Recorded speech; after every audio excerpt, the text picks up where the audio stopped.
আমাদের আজকের এই গল্পটি ড্যারেল নামের এক কলেজ ছাত্রকে নিয়ে, যে তার কলেজের ফি জোগাড় করার জন্য আপ্রাণ চেষ্টা করছিল। একদিন সে জানতে পারে যে একটি পরীক্ষামূলক গবেষণায় অংশ নিলে সে বেশ কিছু টাকা পাবে। টাকার লোভে সে সেই এক্সপেরিমেন্টে অংশ নেয়। এই এক্সপেরিমেন্ট তাকে এমন একটি ইনজেকশন দেওয়া হয় যার ফলে তার 5টি ইন্দ্রিয়, দেখা, শোনা, গন্ধ শোকা, স্বাদ নেওয়া এবং স্পর্শ করার ক্ষমতা স্বাভাবিকের চেয়ে প্রায় 100 গুণ বেড়ে যায়। এই নতুন অসাধারণ ক্ষমতা পেয়ে ড্যারেল ভাবে যে সে এবার সবকিছু করতে পারবে, কিন্তু সে এটা জানতো না যে এই আশ্চর্য ক্ষমতার কিছু ভয়ঙ্কর পার্শ্ব প্রতিক্রিয়াও হতে পারে। এক্সপেরিমেন্টের আগে তাকে এই বিষয়ে সতর্ক করা হলেও সেমিনারের সময় সে ক্লান্তিতে ঘুমিয়ে পড়েছিল, তাই সে গুরুত্বপূর্ণ তথ্যগুলো তার কানে পৌঁছায়নি। গল্পের শুরু হয় স্ট্যানফোর্ড ইউনিভার্সিটিতে, যেখানে ড্যারেল পড়াশোনা করত। সে ছিল খুবই পরোপকারী এক ছেলে, সবসময় অন্যদের সাহায্য করার জন্য এগিয়ে আসত। ইউনিভার্সিটিতে নতুন ছাত্রছাত্রীদের জন্য সে ট্যুর গাইডের কাজ করত। একটা দলের ট্যুর শেষ হওয়ার সাথে সাথেই সে অন্য দলের সাথে নতুন ট্যুর শুরু করে দিত, কারণ তার টাকার খুবই দরকার ছিল। এছাড়া সে আরো একটি পার্ট টাইম চাকরি করত, যেখান থেকে তার আরো অল্প কিছু রোজগার হতো। এইরকম এক ব্যস্ত দিনের শেষে যখন সে নিজের ঘরে টিভির সামনে বসে ঝিমোচ্ছিল, তখন তার মায়ের ফোন আসে। তার মা তার চাকরির ব্যাপারে জিজ্ঞেস করেন। ড্যারেল তখন তার মাকে মিথ্যা কথা বলে যে সে একটা খুব ভালো চাকরি পাওয়ার দৌড়ে আছে, কিন্তু আসল সত্যিটা ছিল অন্যরকম। তার আর্থিক অবস্থা এতটাই খারাপ ছিল যে কলেজের সেমিস্টার ফি দেওয়ার মতো টাকাও তার কাছে ছিল না। কিছুদিন পর ইউনিভার্সিটি থেকে তার কাছে ফোন আসে সেমিস্টারের ফি জমা দেওয়ার জন্য। টাকা না থাকায় সে নিজের গলার স্বর পাল্টে মিথ্যে বলে যে ড্যারেল আর এই পৃথিবীতে নেই। নিজের আর্থিক দুর্দশা থেকে মুক্তি পেতে সে টাকা রোজগারের জন্য মরিয়া হয়ে ওঠে এবং নতুন নতুন উপায় খুঁজতে থাকে। সে রক্তদান করার জন্য ব্লাড ব্যাংকে যায়, কিন্তু এতবার রক্তদান করে যে সে অজ্ঞান হয়ে পড়ে। এরপর সে স্পার্ম ব্যাংকেও যায়, কিন্তু সেখানেও টাকা রোজগারের জন্য নিজের শরীরের উপর খুব বেশি চাপ সৃষ্টি করে। এত কিছুর পরেও তার সমস্যার কোনো সমাধান হয় না। ড্যারেল টাকা রোজগারের জন্য আরো অনেক রকম চেষ্টা করতে থাকে। সে একটা হেয়ার সেলুনে গিয়ে নিজের মাথার চুল বিক্রি করার চেষ্টা করে, কিন্তু তাকে বলা হয় যে তার ছোট চুলের কোনো দাম নেই। তখন সে শরীরের অন্য অংশের চুল বিক্রি করার কথা বলে। তার এই নির্লজ্জ আচরণ দেখে সেলুনের মালিক রেগে গিয়ে তাকে সেখান থেকে তাড়িয়ে দেয়। পরের দিন ইউনিভার্সিটির ক্যাফেটেরিয়ায় তার সাথে তার সহপাঠী স্কটের দেখা হয়। স্কট ছিল সেই ছেলেটি যে সে একই লোভনীয় চাকরির জন্য আবেদন করেছিল, যার জন্য ড্যারেলও দিন রাত পরিশ্রম করছিল। ক্লাসে তারা একে অপরের সাথে প্রায়শই ঠাট্টা তামাশা করত এবং নিজেদেরকে অন্যের চেয়ে সেরা প্রমাণ করার চেষ্টা করত। এর মধ্যে ক্যাফেটেরিয়ায় জেনিস নামের এক সুন্দরী মেয়ে আসে। তাকে দেখে ড্যারেল সঙ্গে সঙ্গেই তাকে পছন্দ করে ফেলে এবং তাকে ইমপ্রেস করার জন্য নানা রকম ফোন দিয়ে আটতে থাকে। সেই সময় তাদের ক্লাসে স্মাইথ বেডস কর্পোরেশন থেকে একজন প্রতিনিধি আসে। তিনি সব ছাত্রছাত্রীদের সেই বিশেষ চাকরির ব্যাপারে বিস্তারিত জানান, যে চাকরিটি তারা কলেজের কোনো একজন মেধাবী ছাত্রকে দিতে চেয়েছিলেন। তিনি বলেন যে এই চাকরির জন্য এমন একজনকে দরকার যার খেলাধুলা এবং অন্যান্য সামাজিক কার্যকলাপের ক্ষেত্রে অসাধারণ দক্ষতা রয়েছে। এই কথা শুনে ড্যারেল বেশ ঘাবড়ে যায়, কারণ তার সহপাঠী স্কটের মধ্যে সেই সমস্ত যোগ্যতা ছিল যা এই চাকরির জন্য প্রয়োজন। অন্যদিকে ড্যারেল তো টাকা রোজগারের চাপে এইসব দিক থেকে অনেকটাই পিছিয়ে পড়েছিল, কিন্তু ড্যারেল সহজে হার মানার পাত্র ছিল না। সে ঠিক করে যে এই চাকরি পাওয়ার জন্য সে আইস হকি খেলবে। সে তার কোচের কাছে যায়, কিন্তু কোচ তাকে টিমে নিতে রাজি হন না, কারণ সে আগে কখনো আইস হকি খেলেনি। তবুও ড্যারেল হার মানে না এবং টিমের ক্যাপ্টেনের কাছে সাহায্য চায়। অনেক অনুরোধ এবং কাকতি মিনতির পর অবশেষে সে একটা সুযোগ পায়। তাকে গোল বাঁচানোর গুরুত্বপূর্ণ দায়িত্ব দেওয়া হয়, কিন্তু যেহেতু সে আগে কখনো হকি খেলেনি তাই সে বারবার ব্যর্থ হয় এবং একটা গোলও আটকাতে পারে না। খেলাধুলায় ব্যর্থ হওয়ার পর সে আবার তার পড়াশোনা এবং ছোটখাটো কাজ করে টাকা জমানোর চেষ্টায় মনোযোগ দেয়। সে তখনও পর্যন্ত ঘূর্ণাক্ষরেও টের পায়নি যে খুব শীঘ্রই তার জীবন সম্পূর্ণ পাল্টে যেতে চলেছে। একদিন যখন সে ক্যাম্পাসের মাঠে পরিষ্কার করছিল, তখন সে একটা সেরা কাগজ পায় যেখানে একটা সেমিনারের বিজ্ঞাপন ছিল। এই সেমিনারটি ছিল নিউরো সাইকোলজির উপর একটি গবেষণা সংক্রান্ত এবং এতে অংশগ্রহণকারীদের টাকা দেওয়ার প্রতিশ্রুতি দেওয়া হয়েছিল। টাকার খুব দরকার থাকায় ড্যারেল সঙ্গে সঙ্গে সেই সেমিনারে পৌঁছে যায়। সেমিনারে একটি নতুন ঔষধের কথা বলা হচ্ছিল যা মানুষের ইন্দ্রিয়গুলোকে অস্বাভাবিকভাবে তীক্ষ্ণ এবং শক্তিশালী করে তুলতে পারে। টাকা রোজগারের এই চেষ্টায় ড্যারেল একা ছিল না, সেখানে আরো অনেক ছাত্রছাত্রী উপস্থিত ছিল। কিন্তু যখন সে সেই ঔষধের সম্ভাব্য ভয়ঙ্কর পার্শ্ব প্রতিক্রিয়াগুলোর কথা বলা হয় তখন তাদের বেশিরভাগই ভয় পেয়ে সেমিনার ছেড়ে চলে যায়। ড্যারেল যে ইতিমধ্যেই খুব ক্লান্ত ছিল, সেমিনারের মাঝখানে সে ঘুমিয়ে পড়ে। তার এই অদ্ভুত স্বভাব ছিল যে সে যে কোনো জায়গায় ঘুমিয়ে পড়তে পারত। যখন তার ঘুম ভাঙে তখন সে নিজেকে সম্পূর্ণ ফাঁকা একটা ঘরে একা দেখতে পায়। সেমিনারে যা কিছু গুরুত্বপূর্ণ কথা বলা হয়েছিল তার কিছুই সে শুনতে পায়নি। সেই ঔষধের পার্শ্ব প্রতিক্রিয়া সম্পর্কে সম্পূর্ণ অজ্ঞ থাকা সত্ত্বেও শুধুমাত্র টাকার লোভে ড্যারেল সেই এক্সপেরিমেন্টে অংশ নিতে রাজি হয়ে যায়। এরপর ড্যারেলের সাথে ডক্টর থমাসের দেখা করানো হয়, যিনি এই গবেষণার প্রধান ছিলেন। ডক্টর থমাস তাকে ভালো করে বুঝিয়ে বলেন যে প্রতি রাতে ঘুমানোর আগে তাকে এই ঔষধের 6টা ইনজেকশন নিজের শরীরে নিতে হবে। তিনি এটাও বলেন যে শুরুতে তার কিছুটা হ্যালুসিনেশন এবং হালকা শারীরিক অস্বস্তি হতে পারে, কিন্তু কিছুদিন পর সে এই ঔষধের আশ্চর্য ক্ষমতা দেখতে পাবে। ড্যারেল এসব কথা শুনে একটু হলেও অবাক এবং চিন্তিত হয়, কিন্তু টাকার খুব বেশি দরকার থাকায় সে রাজি হয়ে যায়। সেদিন সন্ধ্যায় ড্যারেল একটা পার্টিতে যায়, যেখানে সে তার সুন্দরী সহপাঠী জেনিসকে দেখতে পায়। সে অনেক সাহস করে জেনিসকে ডেটে যাওয়ার প্রস্তাব দেয় এবং জেনিস যখন সেই প্রস্তাবে রাজি হয়ে যায় তখন তার আনন্দের আর সীমা থাকে না। কিন্তু ঠিক তখনই সেখানে স্কট এসে উপস্থিত হয় এবং সবার সামনে ড্যারেলের মজা ওড়াতে শুরু করে, যা ড্যারেলের খুবই খারাপ লাগে। হতাশ হয়ে বাড়ি ফেরার পর সে ডাক্তারের পরামর্শ অনুযায়ী সেই আশ্চর্য ঔষধের প্রথম ডোজ নেয়। সে তখনও পর্যন্ত ধারণাও করতে পারেনি যে এই ঔষধ তার জীবনকে কোন দিকে নিয়ে যাবে। পরের দিন পরীক্ষা হলে ড্যারেল সেই ঔষধের পার্শ্ব প্রতিক্রিয়ার সম্মুখীন হয়। তার ইন্দ্রিয়গুলো এতটাই তীক্ষ্ণ হয়ে যায় যে সামান্য পেন্সিলের লেখার আওয়াজ, দেওয়াল ঘড়ির টিকটিক শব্দ এবং ঘরের সাধারণ আলো পর্যন্ত তাকে প্রচন্ডভাবে বিরক্ত করতে থাকে। এই তীব্র অনুভূতিগুলো সহ্য করা তার জন্য ক্রমশ কঠিন হয়ে পড়ে এবং সে অধৈর্য হয়ে পরীক্ষার মাঝপথেই ছেড়ে ক্লাসরুম থেকে পালিয়ে যায়। পার্শ্ব প্রতিক্রিয়ার ফলে তার সারা শরীরে অসহ্য চুলকানি হতে থাকে। যখন এই শারীরিক সমস্যাটা কিছুটা কমে তখন সে জানতে পারে যে সে পরীক্ষায় ফেল করেছে।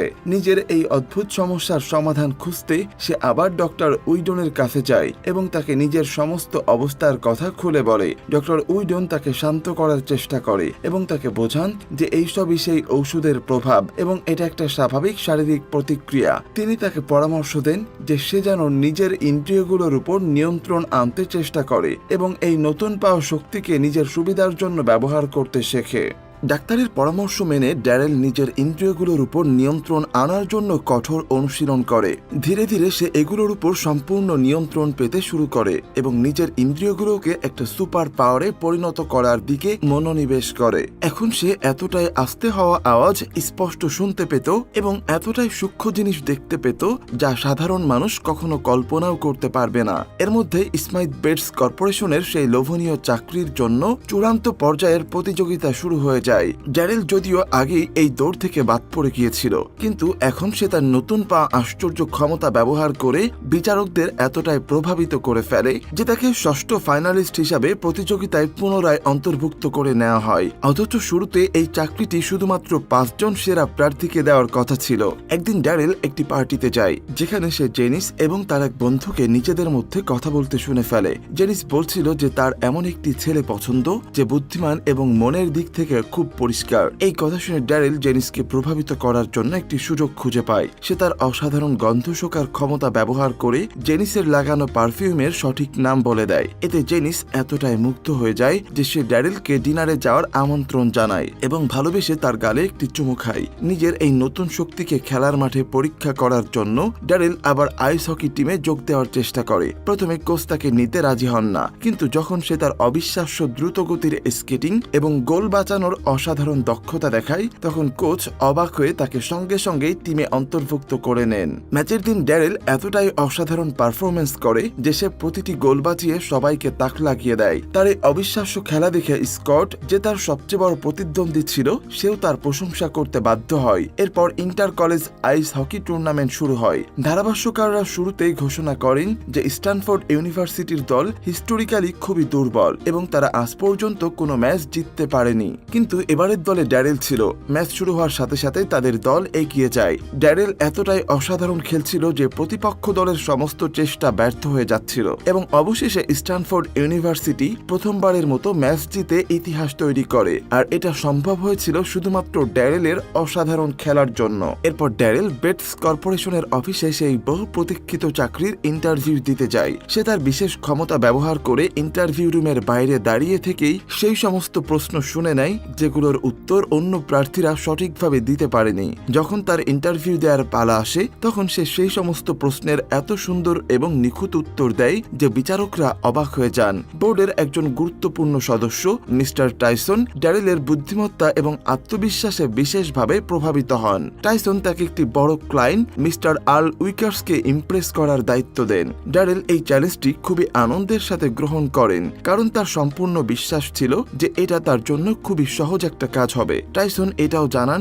যে এই চাকরিটি কাকে দেয়া হবে সেই চূড়ান্ত সিদ্ধান্ত 5 দিন পর নেওয়া হবে। সেই রাতে ড্যারেল জেনিসকে নিজের ফ্ল্যাটে ডিনারের জন্য আমন্ত্রণ জানায়। সে নিজের হাতে খুব যত্ন করে খাবার তৈরি করে এবং তার কথাবার্তা ও আচরণ দিয়ে জেনিসকে প্রভাবিত করার সব রকম চেষ্টা করে। অন্যদিকে তার বন্ধু টিম একটি বই থেকে খুব সুন্দর একটি কবিতা পড়ছিল। ড্যারেল তার অসাধারণ শ্রবণ শক্তি ব্যবহার করে টিম যে কবিতাটি পড়ছিল সেটি শুনে নেয় এবং হুবহু সেই কবিতাটি জেনিসকে আবৃত্তি করে শোনায়। এতে জেনিস এতটাই খুশি হয় যে সে আবেগের বশে ড্যারেলকে গভীরভাবে চুম্বন করে। তবে সেই রাতটা ড্যারেলের জন্য খুব একটা সুখকর হয় না। যখনই তারা দুজনে ঘনিষ্ঠ হওয়ার চেষ্টা করে তখনই সেই ঔষধের পার্শ্ব প্রতিক্রিয়া আবার দেখা দেয় এবং সবকিছু শুরু হওয়ার আগেই শেষ হয়ে যায়। ড্যারেলের এই দ্রুততায় জেনিস খুব হতাশ হয় এবং রেগে গিয়ে সেখান থেকে চলে যায়। পরের দিন ড্যারেল জেনিসকে তার পরিবারের সাথে পরিচয় করানোর জন্য নিজের বাড়িতে নিয়ে যায়। তার মা জেনিসের খুবই প্রশংসা করেন এবং ড্যারেলকে বলেন যে তার পছন্দ খুবই ভালো।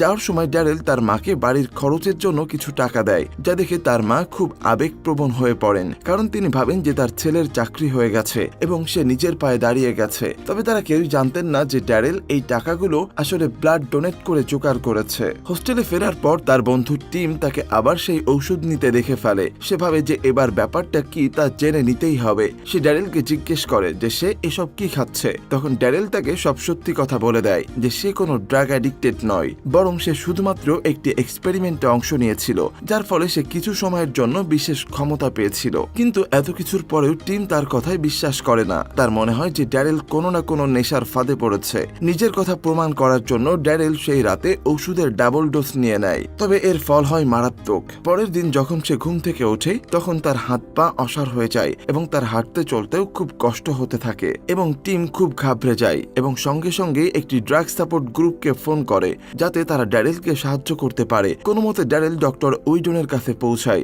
এবং তাকে জানায় যে সে ভুল করে ঔষধের ডাবল ডোজ নিয়ে ফেলেছে। ডক্টর উইডন তাকে বোঝান যে এত পরিমাণে ঔষধ নেয়ার ফলে তার শরীরে সেরোটোনিনের মাত্রা অস্বাভাবিক বেড়ে গেছে, যার ফলে এখন তার 5টি ইন্দ্রিয়ের মধ্যে শুধুমাত্র 4টি ইন্দ্রিয় একই সময়ে কাজ করতে পারবে। তার পঞ্চম ইন্দ্রিয়টি প্রতিনিয়ত পরিবর্তিত হতে থাকবে। এর মানে হলো কখনো সে দেখতে পাবে না, তো কখনো সে শুনতে পাবে না, অথবা কখনো কখনো তার কথা বলতেও সমস্যা হবে। ডক্টর উইডন তাকে আরো জানান যে এর একমাত্র সমাধান হলো ওষুধটিকে তার শরীর থেকে সম্পূর্ণভাবে বেরিয়ে যাওয়ার জন্য কিছুদিন সময় দেওয়া। এতে প্রায় 3 দিন সময় লাগবে এবং এই সময় তাকে সম্পূর্ণ বিশ্রাম নিতে হবে। কিন্তু ড্যারেলের কাছে বিশ্রাম নেওয়ার মতো সময় ছিল না, কারণ তার স্বপ্নের চাকরির ফাইনাল রাউন্ডে উত্তীর্ণ হওয়ার এটাই ছিল তার কাছে সবচেয়ে বড় সুযোগ এবং সে কোনোভাবেই এই সুযোগ হারাতে চায়নি। এরপর একটি গুরুত্বপূর্ণ বাস্কেটবল ম্যাচ আয়োজিত হয়, যেখানে ড্যারেলকে স্মাইথ বেটস কর্পোরেশনের একজন অত্যন্ত গুরুত্বপূর্ণ ক্লায়েন্ট মিস্টার আল উইকার্সকে নিজের দক্ষতা দেখিয়ে প্রভাবিত করতে হতো।